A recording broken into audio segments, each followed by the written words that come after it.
Here it's a very, I would say, big privilege for me to present this paper on integrated water resource management in front of you. And I see it's a very wonderful event, and those who are missing it, they are not lucky actually. They are going to miss a lot of things. And I thank you, Mr. Dr. Ajay Singh. He is very dynamic, and he has been, in touch with us for the last 1 year or so, discussing various aspects, technical and future prospects, and what can be done in water sector. And I think students, those who are working under his leadership, they are very lucky, and they are going to have very good career in future. So I thank you for calling me here. So my name is Anil Kumar. I am from CH2M. I work here as an associate director. I'll just tell you brief about myself. I'm basically a civil engineer, worked in water wastewater sector for the last 22 years, and spent 8 years in abroad, in UK, Middle East, and traveled to around 25 plus countries, seeing various plants, treatment plants, and what is done in, what are the water practices adopted in those cities. So based upon that, now I'm leading this position here and working with government and private sector on many water and wastewater treatment and challenging projects. And I think many things which Mr. Amitabh has covered under his presentation. So in continuation of that, I'll show you some strategies and how integrated wastewater management practices can be adopted, which can bring in some good technologies and value to the communities. Beside this, in an economical manner, which are going to benefit the entire system. So integrated water resource management is a systematic approach, I would say. It's a strategy which adopts sustainable development. Sustainable development is a very big word actually. It's a very politicized, I would say, terminology, sustainable development, but it's part of sustainable development where you can allocate, monitor the water resource, whatever water resource you see around your cities, around your areas, how to use those water resources in contrast with social and economical development and taking care of the environment of your surrounding. So it promotes, very, I would say, development in a very reliable, efficient manner and maximize benefit to the communities.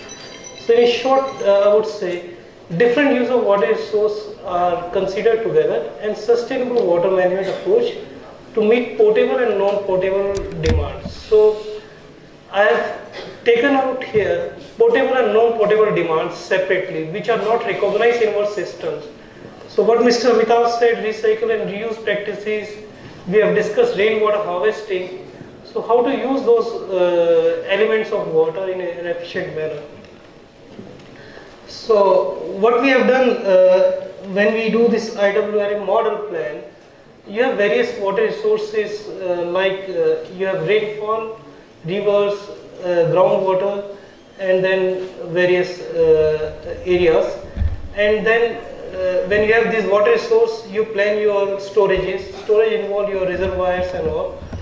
Then you have water treatment. So under water treatment, I mentioned the raw water treatment, which is meant for the drinking. Then there is another element I have considered here in my model, which is recycle and reuse water plant. So that's also part of it. That should be the future of your recycle plant in your system, which is going to meet your demand, non-potable water demand. So that's why I've taken here water treatment and recycle reuse plant here. Then you go towards your water demand, residential, institutional, or what we can say, very commercial and other demands where it can be used. Can I have my laptop here? I can't see which. I'll just take it from here. Sorry about that. It's in that.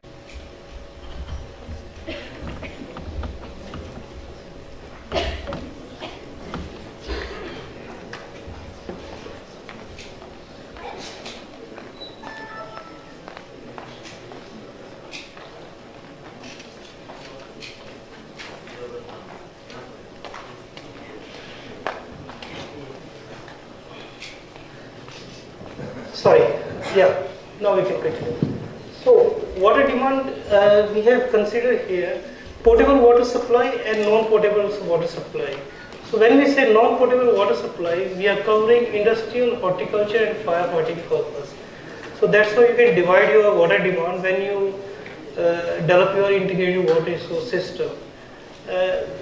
Then further you can go for your wastewater treatment plants. And as you have seen in the previous slide, wastewater treatment plant is a very important, element, when we go for recycle reuse plant. And as Mr. Amitabh rightly put up in his presentation, what I have seen there, that you need to separate your water. Industrial water cannot be mixed with residential water because water is a very complex, molecule. When we say water molecules, if we go back to what water molecule contains, water molecule actually doesn't mix with anything. It is free, whether it's coming from your residential or it's coming from industrial. The technology we use is to remove those waste actually, which is mixing into the water. Otherwise, water molecules, it doesn't break actually. When we go for chemistry behind the water molecules. So if you mix with residential plus industrial, the technology becomes very complex. And it's very difficult, to achieve the results. So that's why, he has rightly put in his presentation. You need to separate those waters at a primary stage, and later on you can think of mixing those water. So that's a rightly approach which he has put, and that would be the optimum approach. Go for recycle reuse of water. And when we say recycle reuse of used water, why I put used water terminology? Because in our books and in our manuals, we see the terminology of wastewater, which wastewater means anything coming from toilet, anything coming from industrial. So it's giving psychological and social issue. Oh my God, we should not touch it. We should not touch this kind of water because it's a wastewater. If we say used water, so it gives you some relaxing option. Okay, this water is used, but can be used for certain other purpose. So some relax is there, when we use the terminology used water. And when the used water is treated, we can give some other technology. We call it, it's a waste, it's a water which is treated from sewage, treated from industrial. So we should be careful because it can be dangerous. We should not drink it. But ultimately, if you see our cities, how these are developing, we are actually drinking wastewater. I'll tell you, take an example of Yamuna Basin. In Yamuna, which is passing through, say, from Haryana to Delhi, there are so many cities. You have Karnal, Panipat, Chandigarh, and so many cities are coming. All these cities are disposing their water into river Yamuna. And finally it is coming to Delhi. And Delhi has storage on the upstream side. The water which they are getting is also mixed with sewage. And that's why, especially in winters, the city is facing water challenges because it gets a lot of wastewater mixed from there, and nitrates are there in the water. So in another way, we are drinking actually wastewater which is treated from water treatment plant. And similar is the case with Agra and other cities. So ultimately in the water cycle, we are drinking wastewater which is mixed with some raw water. But the terminology can be used in a different way. If water is treated in a different manner, say like if you have a plant in city area, wastewater treatment plant, and you treat that water and you supply it for various non-potable to industry, you can say that water is a new water. It gives you some relax, to cover up the social aspect. So these kind of things and approach we had followed, when we have done this project. And I'll tell you in the later slides. And then you go for your disposable rivers. So this slide talks about there's various components which are interrelated to each other. So I'll go down in the bottom box, which is water supply. So I have used a terminology called demand reduction. As per our CPHO manual, we are following 150 MLD or 135 LPCD supply. Whatever we are considering, there is an approach which we should be following that, okay, let's plan our cities with 110 LPCD or 120 LPCD. Let's save that 15 liter or 20 liter of water for every household.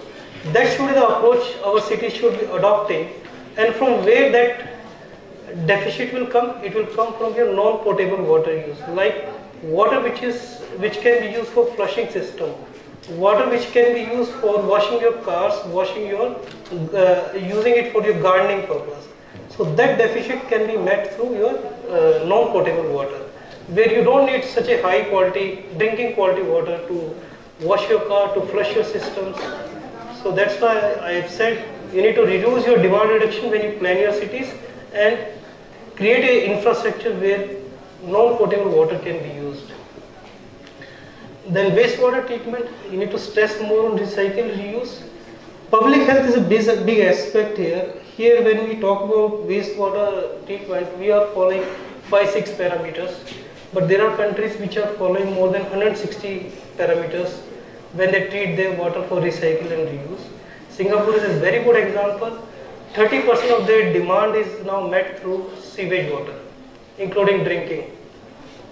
So it's a very big example, the only country which follows 165 water quality parameters. And we have presented the same case here to government and how this city should be planned. That approach we have suggested to them based upon various standards adopted by Australia, Singapore and US cities. Then catchment management, protective sensitivity areas, groundwater management. Especially in most part of our cities, groundwater is a very crucial point. Everywhere it is water stressed. Rainwater harvesting is not yet done, what sir said. And I actually born and brought up in village of Haryana, and we say in villages, आपने पहले देखा होगा, मैं हिंदी में बताता हूँ, वहाँ झोड़ बोलते थे, जो वाटर बॉडी होती थी उसको झोड़ बोलते थे. तो उसके पास कोई जाता नहीं था, एनिमल्स को भी नहीं लेके जाते थे पुराने समय में, कि भी वहाँ से उसके पास एक कुआं होता था, वहाँ से हम पानी भर के लेके आते थे, उससे पीते थे. वो पी के हम बड़े हुए हैं. आज की डेट में आप सिचुएशन देखिए तो आप समझ जाएंगे मैं क्या कहना चाह रहा हूँ. जो सर ने एक वेस्ट बैग डालने के लिए बोला या कंस्ट्रक्शन वेस्ट डाल के हमने सबको फिल कर दिया है गन डाल के. तो जो पुराने हमारे ट्रेडिशंस थे हम उनको छोड़ के अपनी वाटर बॉडीज को खुद ही किल कर रहे हैं, और आज हम बोल रहे हैं कि उनको रिज्यूमिनेट करो. तो हम अपने प्रिंसिपल्स को खुद भूल गए हैं, इसलिए हमारा ग्राउंड वाटर भी सेंसिटिव हो गया उससे. Amenities, how to integrate those amenities with non-potable water use. Storm water management, where water quality concentration is very important. Our storm water nowadays carrying a lot of waste which is flowing from urban areas, which is flowing even from agricultural land. It's carrying a lot of pollutants, those your pesticides and other aspects are there. So we are killing our stormwater management, and there is stress to be done how to manage that kind of stormwater. So that approach we should be adopting, and we have presented. I'll tell you in our case how we have done it. So when you have all these areas, how to evaluate these projects? Like you have water supply project, you have wastewater treatment project, then you have groundwater management project. How to identify these projects into your planning activity. So I have presented here 4 criteria: economical criteria, environmental criteria, social criteria and technical criteria. So all these areas should be, you put your projects list under each head, under these criteria, then you rate these projects according to these 4 criteria. And these 4 criteria is not like your own study. You should discuss with public, you should discuss with your client, you should discuss with end user, you should discuss with the technology providers. So based upon that, these criteria should be ranked on the scale of 1:10, and then you decide what is the right approach, what is the right technology you should be adopting, and how you should be using your planning activities. Like when you have various alternatives for each activity. Let's say you are constructing a water treatment plant. So where you need to place? Do you need to place near the river, near the source, where it is economical way? Do the transferring of that water is cheaper, or how you should be using, what kind of material you should be using? So based upon these 4 criteria, you need to study. Next is IWRM planning cycle. So when you have all these strategies and approach, how to plan your activities. It's starts from the client side, the users, like what are the goals of the client, what the city required, what are the commitment and reform process are required. You analyze those gaps first, what is existing there. After studying the gap, then you make an action plan, what is required to be done for the next 5 year, 20 year, 30 year. And then those action plans should be discussed at political level, state level, and the financial which is available. Based upon that, you develop your implementation framework and develop a monitoring evaluation process. This is the entire cycle for the planning of IWRM scheme.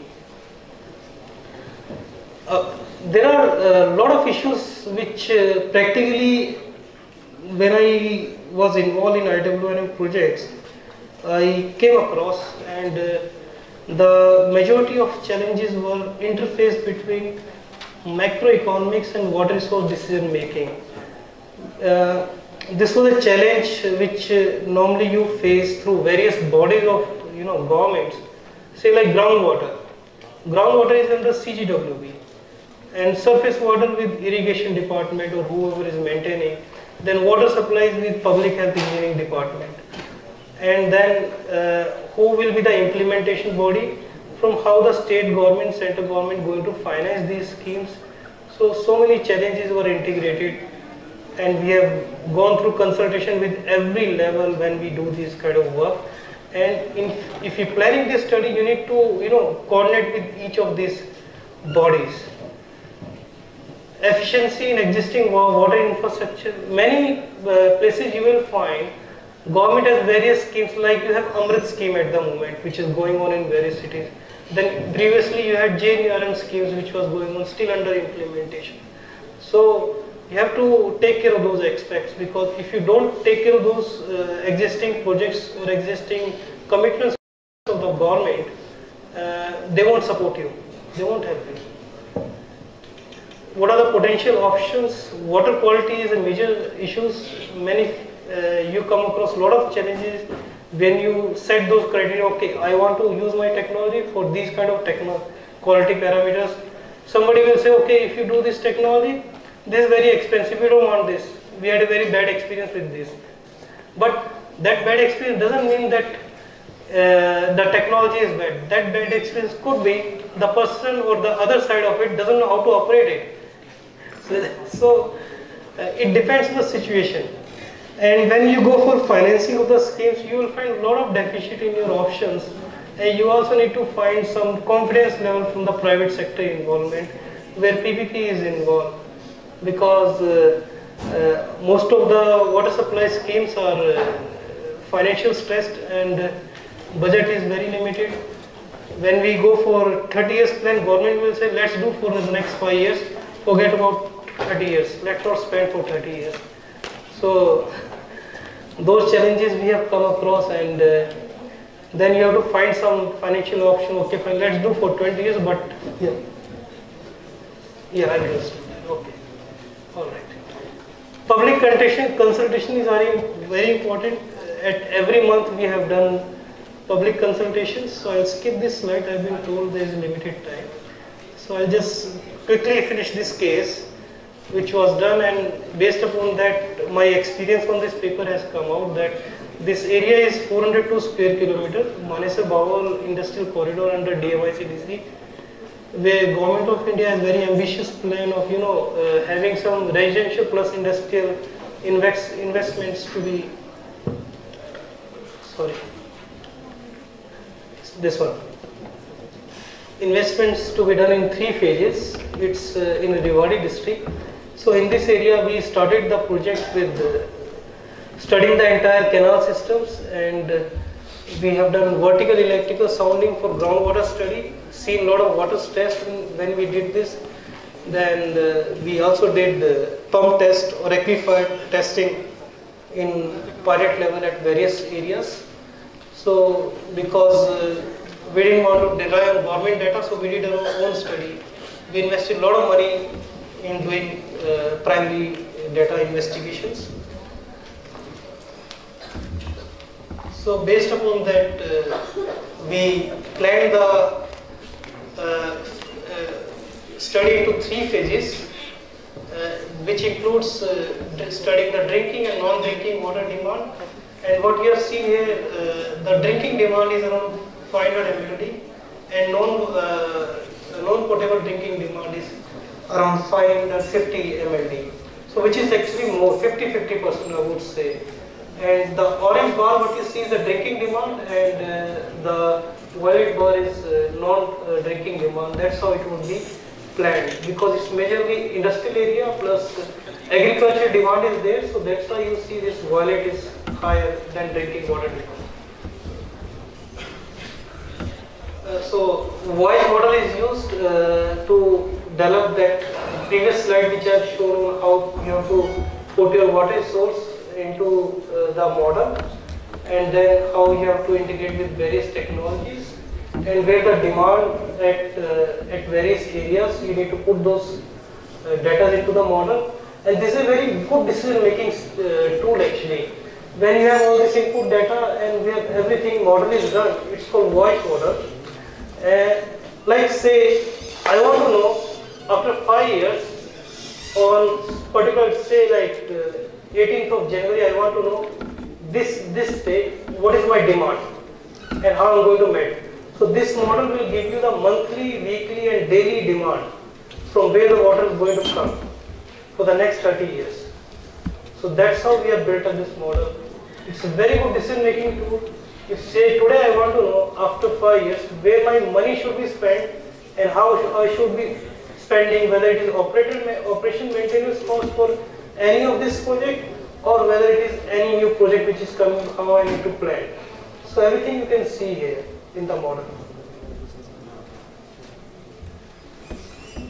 So various projects were identified for surface water, recycled water, groundwater, rainwater and excess water. When I say excess water, which is storm water and treated wastewater. So all these projects were developed, and all these projects what you see, alternative options, were studied based upon those 4 criteria which I have shown: social, economical, environmental and technical. And the quantities were developed, and what we have found, 1455 MLD of water was available against 1060 MLD of water which I have shown earlier.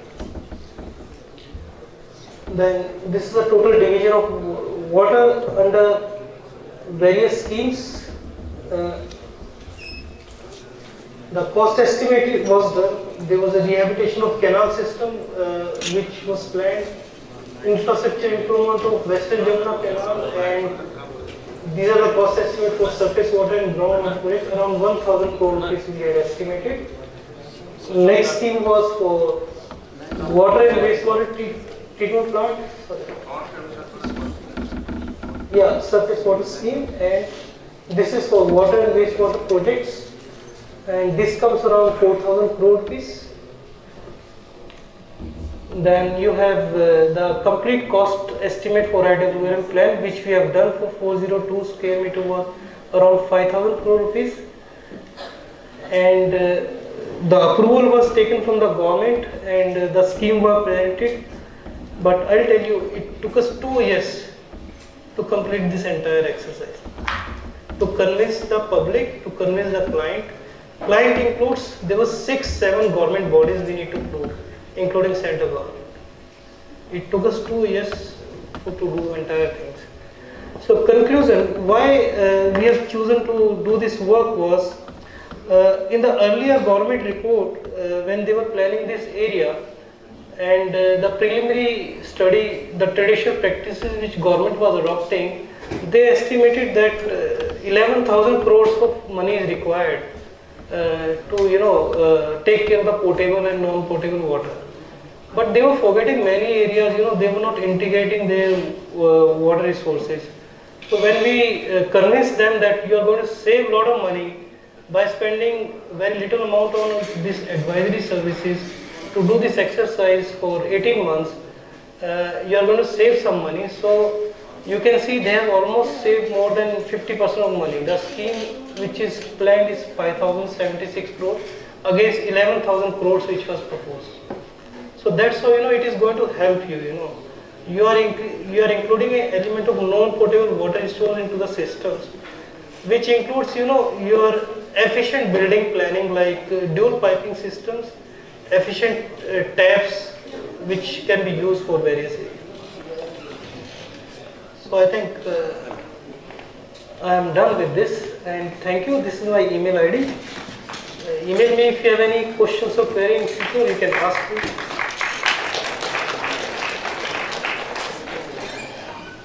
And I'm sorry, I forgot to start. Actually, as a traditional in our company, whenever you have a gathering of more than 5 people, we always give safety moments, but in the beginning, and I'm sorry, I'm giving it in the end. So I have one safety messages for you, which normally we give every meeting, new safety messages. So when you travel by air, you have your boarding pass, and we have a tendency either to give it to our office or dispose it somewhere else. So in your boarding pass, you have that barcodes. That barcode has all your details, your mobile number, your personal details, and if you have done your own booking, your credit card details. So either you scratch it or dispose it properly. So that's a safety moment of the day for you guys. Thank you. Thank you so much, sir. If anyone wants any questions.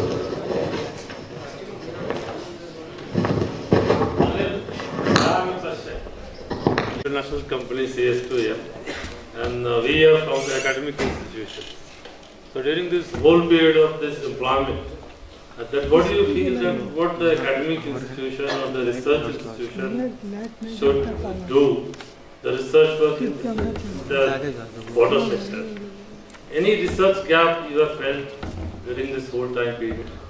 I think it's a very good question, sir. In this work, what we have done, it was not like alone I did. I was a project manager and team leader for this work. That's why I have written this paper. And it was not a single-hand exercise. We involved IIT Delhi also for this work. And to understand some groundwater aspect, critical elements of groundwater. And I'll tell you, to develop this kind of work, we developed a tool on GIS where everyday progress of this project can be monitored.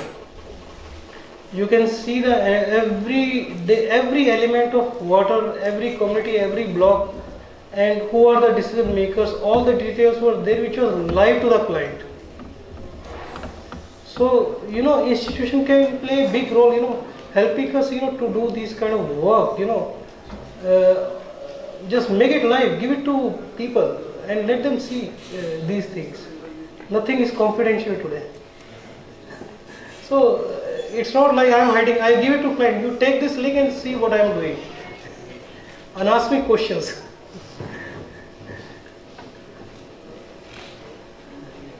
Yeah.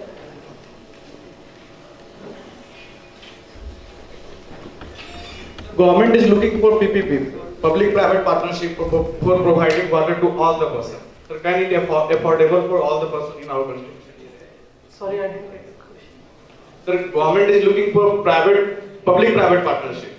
Yeah. To provide the clean, affordable water for all the persons in our country. That's right. So can it affordable to all the persons in our country? Let me tell you, when government is going for PPP, let's take an example of smart city.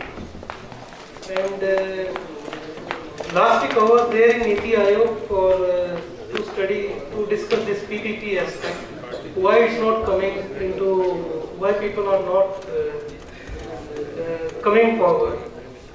The point is, the credit rating of municipality and some of the bodies, implementation bodies, is very bad.